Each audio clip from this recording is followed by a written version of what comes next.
हाँ, नमस्कार सभी बच्चों का जीयूपीएस ढाणी खैरवान गवर्नमेंट स्कूल के यूट्यूब प्लेटफॉर्म पर स्वागत है सभी का।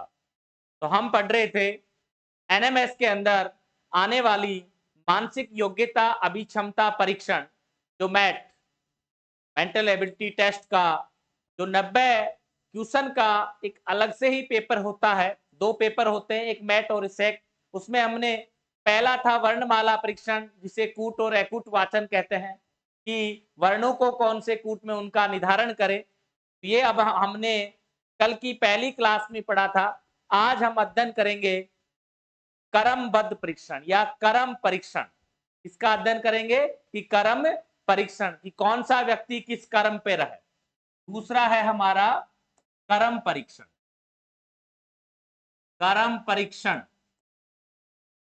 क्रम में रखना, क्रम से कुल व्यक्ति ज्ञात करना, दाया बाया ज्ञात करना, ये आज हम इस क्लास में पढ़ेंगे क्रम परीक्षण। तो आओ बच्चों देखते हैं क्रम परीक्षण। क्रम परीक्षण में एक पंक्ति है, लाइन है, उसमें इतने व्यक्ति खड़े हैं या इतने पेड़ों की एक पंक्ति है, उसमें से अशोक का पेड़ दाईं तरफ से 10वें स्थान पर है। और यदि कुल पेड़ों की पंक्ति में कुल पेड़ 78 है तो बताइए अशोक के पेड़ की बाईं तरफ से कौन सा स्थान होगा, कौन सा क्रम होगा। ऐसे जो क्रमबद्ध परीक्षण आएंगे उसमें देखना क्या है। पहला देख लो, यदि हमें कुल संख्या ज्ञात करनी हो, क्या ज्ञात करनी हो, कुल संख्या। किसी भी लाइन में व्यक्तियों की संख्या, पेड़ों में पंक्ति में पेड़ों की संख्या, कुल संख्या ज्ञात करनी हो तो उसके लिए क्या करेंगे, दाया बाया, जो दाया और जो बाया, कौन सा, दाया और बाया, इन दोनों को जोड़ देंगे। दाया प्लस बाया भाग कि दाया स्थान और बाया स्थान, इन दोनों को क्या कर देंगे, जोड़कर, और जो संख्या आएगी उसमें से एक घटा देंगे। क्या कर देंगे बच्चों, एक घटा देंगे तो कुल संख्या ज्ञात हो जाएगी। और यदि दाया बाया हमें पूछा जाए तो कुल में से क्या पूछा जाए, दूसरा दाया या बाया, क्या, या तो दाया स्थान या बाया स्थान पूछा जाए तो क्या करेंगे भाई, दाया बाया स्थान पूछा जाए तो कुल में से जो कुल है, कुल संख्या में से क्या करेंगे, दाया और बाया स्थान घटा देंगे। दाया या बाया स्थान घटा देंगे और जो संख्या आए उसमें एक जोड़ देंगे। क्या कर देंगे, एक जोड़ देंगे कि जो संख्या आ जाए उसमें क्या कर देंगे, एक जोड़ देंगे। हमारा दाया या बाया जो स्थान है वो ज्ञात हो जाएगा। आओ हम प्रश्नोत्तर श्रृंखला से देखते हैं क्रम परीक्षण को। सबसे पहला हमारा ये प्रश्न है, एक पंक्ति में, एक बगीचे में, एक बगीचे में एक पंक्ति के अंदर अशोक के पेड़ का क्रम दाईं तरफ से 19वां है। कौन सा है, 19वां है। तथा बाईं तरफ से, तथा बाईं तरफ से 37वां है। कौन सा है, 37वां है। तो बताइए पंक्ति में कुल कितने पेड़ हैं। पंक्ति में कुल कितने पेड़ है, कुल कितने पेड़ है। तो इसमें हमसे क्या पूछा जा रहा है भाई, कुल पूछा जा रहा है।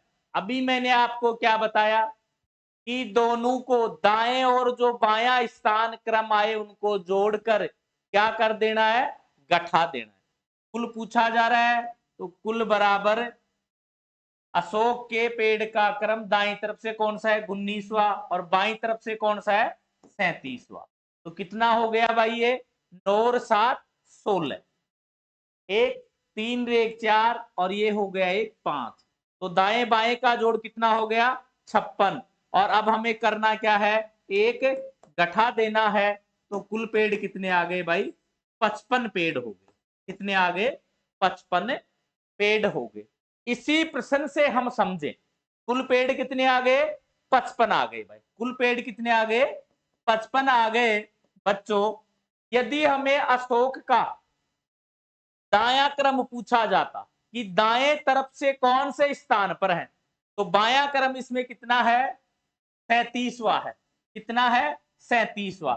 तो 55 में से 37 घटाकर कितना आ जाएगा, 15 में से 7 गए तो कितने आए, 8 बच गए ना, और 4 में से 1 गया तो 1 18। और करना क्या है, यदि दाया बाया पूछा जाए तो जो आ जाए कुल में से उस क्रम को घटाकर जो आए उसमें एक क्या करना है, जोड़ना है। तो कौन सा आ गया, वो 19वां क्रम पर है। कौन से पे है, 19वां क्रम पे है। तो यहां भी हमने कितना लिखा था, 19वां ही लिखा था। एक ही प्रश्न से दोनों आप समझ रहे हो ना कि कुल ज्ञात करना हो तो दाएं और बाएं को, कौन से को, दाएं और बाएं को जोड़ रहे हैं। और क्या करना है, कुल में से एक गठा देना है, जो हमने गठा दिया। और कुल कितने आ गए, 55 पेड़ आ गए। कितने आ गए, 55 पेड़ आ गए। ये तो होता है एक दाया और बायां ज्ञात करना। एक प्रश्न और लेंगे, एक प्रश्न और लेते हैं, एक प्रश्न और लेते हैं कि एक राशन लेने वालों की, एक राशन लेने वालों की लाइन में कुल, ये जरूर नहीं है आगे पीछे भी आ सकता है, कुल व्यक्ति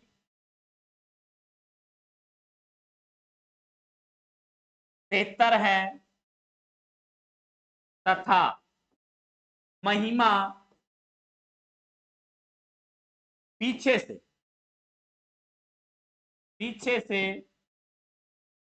13वें स्थान पर। कौन से स्थान पर, 13वें स्थान पर है। तो बताइए आगे से, लाइन में आगे से, लाइन में आगे से महिमा का कौन सा स्थान, महिमा का कौन सा स्थान, कौन सा स्थान है। तो इसमें हमने देखा कौन सा, आगे से पूछ रहे हैं ना, आगे और पीछे, जरूरी नहीं इसमें दाया और बाया हो, दाया और बाया के अलावा आगे और पीछे भी हो सकता है, क्योंकि लाइन तो आगे पीछे भी पूछ सकते हैं ना। आगे पीछे का भी वही बात है, दाया और बाया। अब हमें पूछ रही है ये महिमा का आगे से, तो पीछे से स्थान कौन सा है, 13वां। कुल कितने हैं भाई, 73 है। तो कुल में से बाकी निकाल देंगे, तो 73 माइनस 13 कितने बच गए, 60। और जब स्थान पूछा जाए दाया बाया या आगे या पीछे, तो क्या करते हैं, गठाने के बाद में एक जोड़ देते। तो आगे से कौन से क्रम पे है वो, 61वें क्रम पे। कौन से पे है, 61वें स्थान। कौन से पे है, 61वें स्थान। तो ये हमें ध्यान रखना है। जैसे एक विद्यालय के छात्र। कौन है? एक विद्यालय के, जैसे हम उदाहरण लें, शहीद Sohanlal Yadav government senior secondary विद्यालय के 130 छात्र साइंस वर्ग के एक क्रमबद्ध लाइन में चल रहे हैं। क्या कर रहे हैं? चल रहे हैं। एक क्रमबद्ध लाइन है, एक क्रमबद्ध लाइन है। और विज्ञान वर्ग के, कौन सा वर्ग है? विज्ञान वर्ग के 130 बच्चे। कितने बच्चे हैं? 130 बच्चे हैं जो चल रहे हैं। तो उनमें से महेंद्र आगे से 67वें स्थान पर है। कौन है? महेंद्र नाम का जो लड़का है वो आगे से, कहां से है? आगे से किस क्रम पे है? 67वें पे है। तो अब ये बताओ कि वो पीछे से कौन से स्थान पर है? किससे? पीछे से। पीछे से किस स्थान पर है? तो पीछे से स्थान पूछ लिया, तो हमें दोनों जो संख्याएं आ रही हैं उनको आपस में क्या कर देना है? गठा देना है। तो गठाने पर 3, यहां बच गए 2, तो 12 में से 6 गए तो कितने आ गए? 6, 63। अब हमें वो उसका स्थान आ गया, पीछे से क्रम पूछ रही है, दाया बाया हो गया ना, दाया या बाया, पीछे से बाया और आगे से दाया। तो पूछ रही है तो हमें क्या करना है? एक जोड़ देना है। तो कौन सा स्थान आ गया उसका? 64वें पे। तो पीछे से कौन से पे है वो? 64वें पे है। कौन से पे है? 64वें पे है।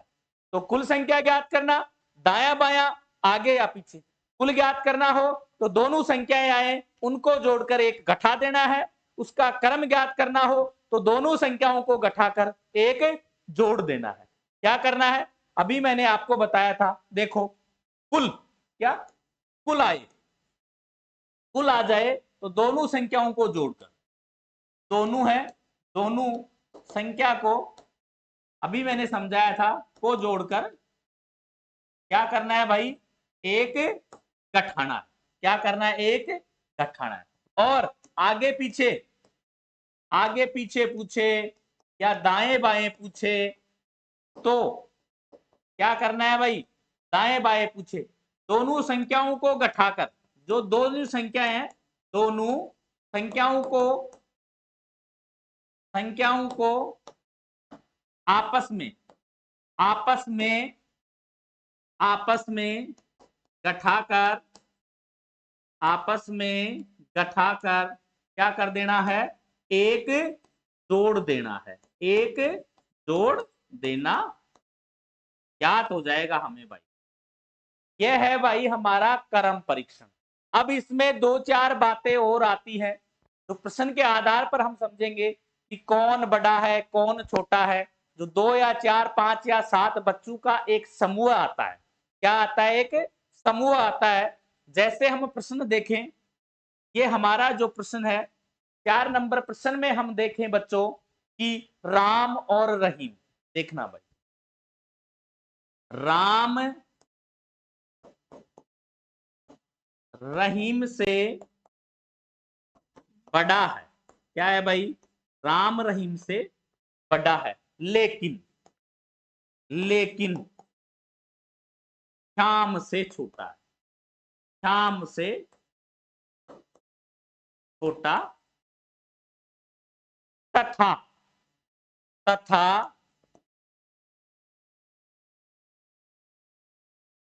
श्याम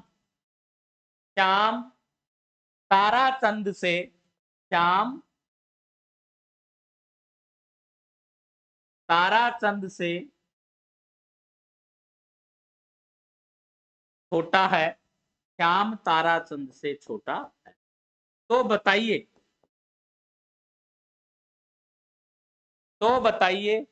सबसे छोटा कौन है? तो बताइए सबसे छोटा कौन है?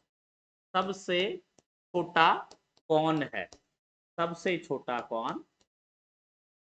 अब इसमें बच्चों हम देखें, अब ये हमें 4 नाम दे दिए गए और पूछ लिया गया सबसे छोटा कौन है। तो सबसे पहले हम चलेंगे राम रहीम से बड़ा है लेकिन श्याम से छोटा।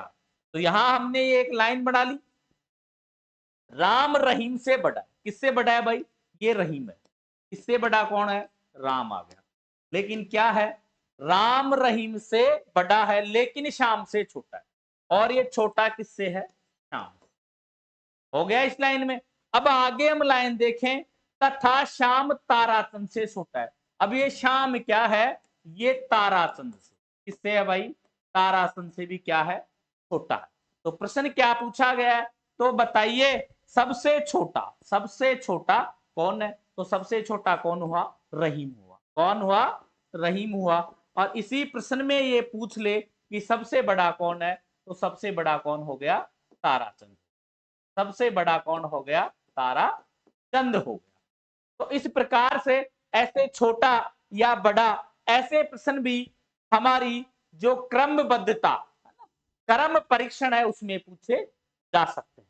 अभी तक जो एनएमएस की एग्जाम हुई है उसमें इस प्रकार के 3 प्रश्न ही पूछे गए हैं कि कुल व्यक्ति कितने हैं, उसका दाया कितना है, आगे से कौन सा क्रम है, यदि ऐसे 5 व्यक्ति हैं तो सबसे छोटा कौन है, सबसे बीच में कौन है। ऐसे प्रश्न ही जो हमारी एनएमएस की एग्जाम अब तक हुई है उनमें इस प्रकार के 3 प्रश्न पूछे गए हैं। लेकिन चौथा प्रकार कौन सा प्रकार? चौथा प्रकार जो क्रमबद्ध क्रम परीक्षण में है, बहुत ही इंपॉर्टेंट है। ये आप देखो, इस प्रश्न के द्वारा हम समझते हैं। जो ये प्रश्न है बच्चों, इसके द्वारा हम समझते हैं प्रश्न कैसा है।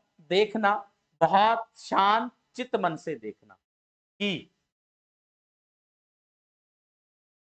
एक लाइन के अंदर, एक लाइन के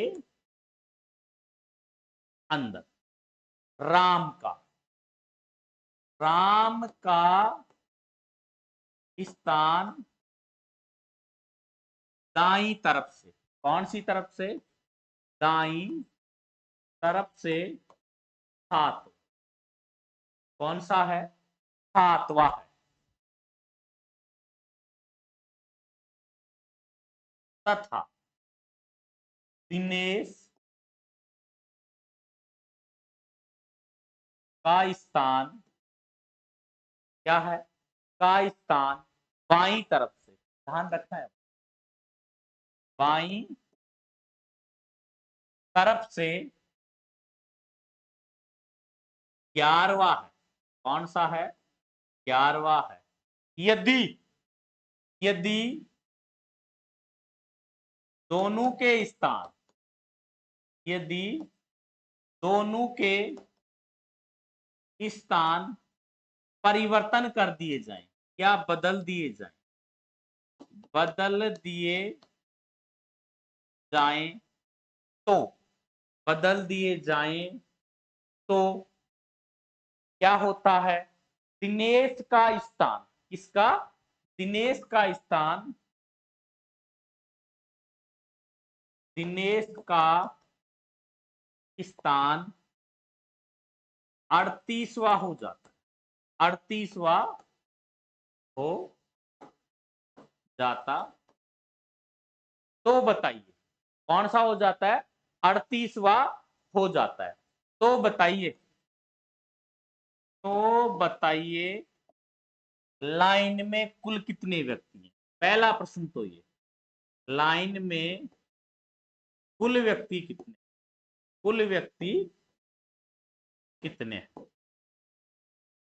और दूसरा प्रश्न ये, दूसरा प्रश्न क्या है कि राम का स्थान बाईं तरफ से कौन? लाइन में कुल कितने व्यक्ति हैं? पहला तो ये, और दूसरा राम का स्थान दाईं तरफ से दे रखा था तो बाईं तरफ से कौन सा? बाईं तरफ से कौन सा? दो प्रश्न हमारे सामने आ गए।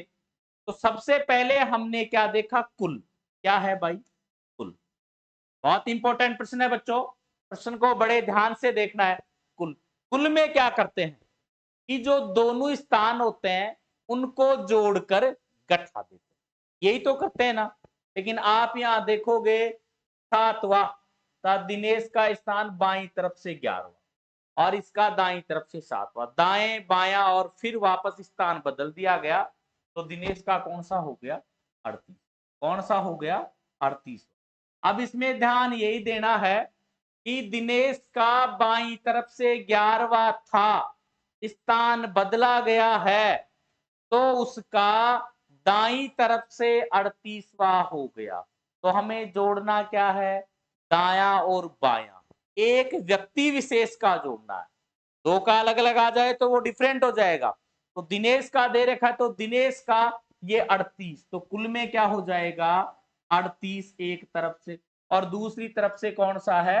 11वां है, तो ये 11 और 38 में हो गए 49। और करते क्या है उसमें? एक घटाते हैं, तो 49 माइनस 1, तो कुल कितने आ गए भाई? 48। कितने आ गए? 48। तो लाइन में व्यक्ति कुल कितने हो गए? 48 कुल व्यक्ति। अब कुल हमारे पास आ गए, तो राम का स्थान बाईं तरफ। किस तरफ से? बाईं तरफ। बाईं तरफ से ज्ञात करना हो तो दाईं तरफ से उसका कौन सा है? 7वां है। तो क्या करेंगे? कुल में से जो उसका स्थान है वो घटाकर एक जोड़ देंगे, तो कुल कितने हुए? 48। घटाएंगे कितना? 7। 7 ही तो है ना, 7 घटाए तो कितना हो गया? 41। और 41 में क्या जोड़ेंगे? एक जोड़, तो उसका उस तरफ से स्थान कौन सा होगा? 42। कौन सा हो गया? 42। वाह।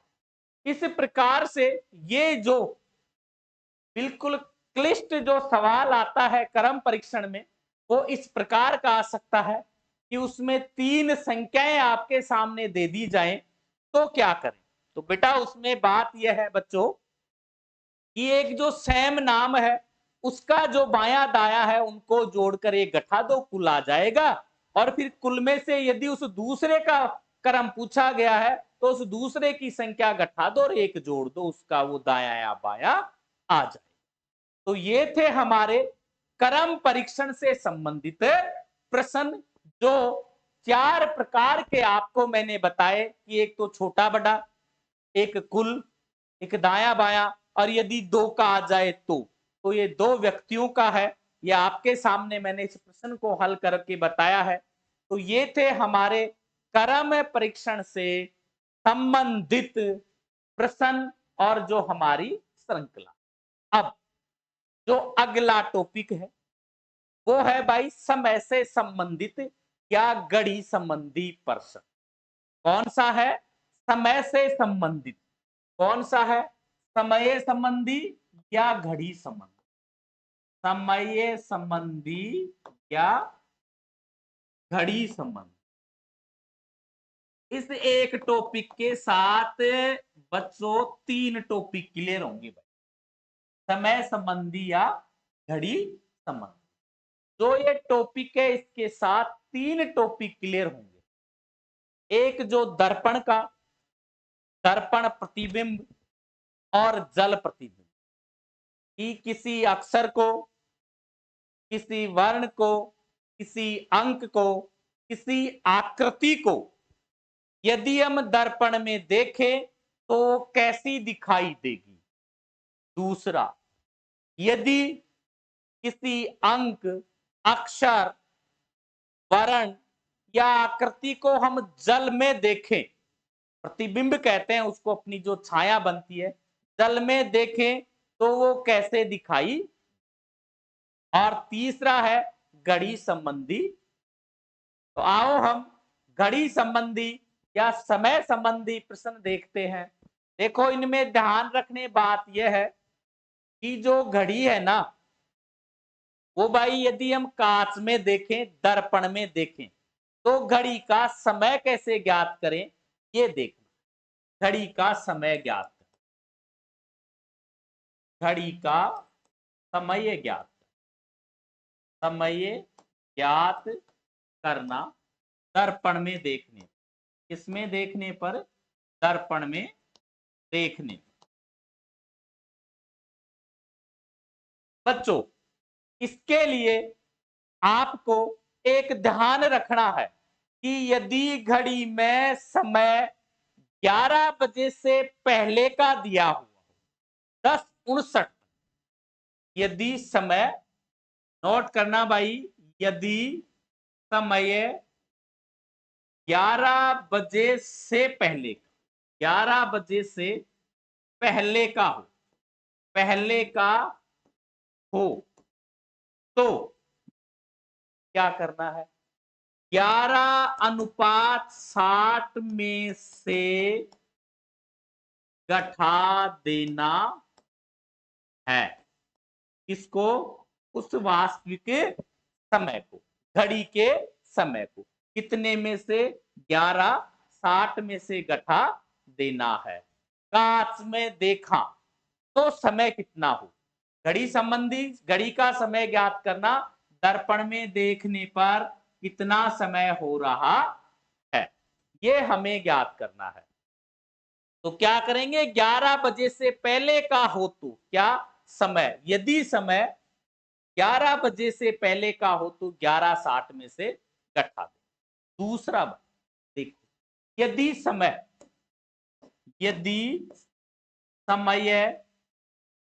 11 से लेकर 12:59 तक, 12:59 तक हो तो 23:60 में से घटा देंगे, घटा। और ये दोनों विधियां जब अपना लेंगे तो दर्पण में देखने पर घड़ी में कितना समय हो रहा है वो ज्ञात हो जाएगा। क्या हो जाएगा? कि दर्पण में देखने पर घड़ी का समय ज्ञात करना। दर्पण में देखने पर घड़ी में समय कितना दिखाई देगा। ये दोनों की दोनों विधियां आप अपना लोगे तो वो समय आ जाए। ऐसे भाई पिछली जो 2 एग्जाम हुई है बच्चों, उनमें 2 या 3 प्रश्न आए हैं घड़ी के समय के। इस एग्जाम में भी आने की संभावना है, लेकिन प्रश्नों का स्तर बदला है। पहले तो घंटा और मिनट देते थे। क्या देते थे? घंटा और मिनट। जैसे हम प्रश्न